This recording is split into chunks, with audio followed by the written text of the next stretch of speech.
आप ये बात भी सुन लो कि मर्तबा अजाब भी है, इनाम भी है। मर्तबा कायदे में बात है कि मर्तबा अजाब कब है, फ़िरौन के पास मर्तबा है और अल्लाह के महबूबों के पास मर्तबा, दोनों मर्तबे हैं। मर्तबा अजाब कब है और मर्तबा जो है इनाम कब है। अब बात समझ लें, मर्तबा अजाब उस वक्त है जब साहिब मर्तबा मगरूर हो जाए और मर्तबे मसरूर हो जाए और मर्तबा उसको याद इलाही से गाफिल कर दे, जब वो अपने आप को नुमायाँ करता रहे और देखता रहे और याद हक से फरामोश कर दे।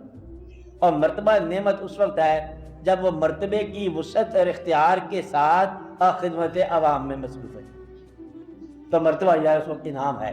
इस बात को भी देखना चाहिए कि आपके मर्तबे, आपकी जा, आपका माल, आपके सारे वाक़ात जो हैं वो अज़ाब भी हो सकते हैं, इनाम भी हो सकते हैं।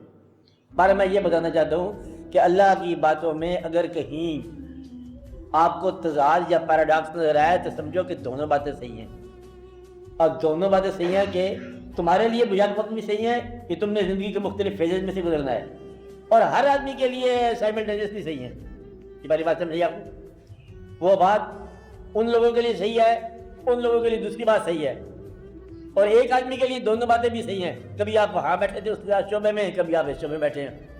अल्लाह ताला का इरशाद है कि तुम अपने आपके घरों में क़याम किया करो, बिल्कुल ठीक है। और अल्लाह का इरशाद है कि सीरू फिल अर्द, ज़मीन में सैर करो। फंज़ुरू क्या फकाना आक़िबतुल मुकज़्ज़िबीन, देखो कि झूठों की क्या आक़िबत हुई है। अब दोनों बातें सही हैं, घर में रहना भी सही है और सैर करके आक़िबत देखना भी सही है। ये देखो कि तुम्हारे अंदर जज्बा कौन सा है, उसके मुताबिक आप आयत पढ़ो। ये वजह है कि कुरान करीम को पढ़ने के बावजूद लोग जो है ना अप्लाई करने में दिक्कत करते हैं।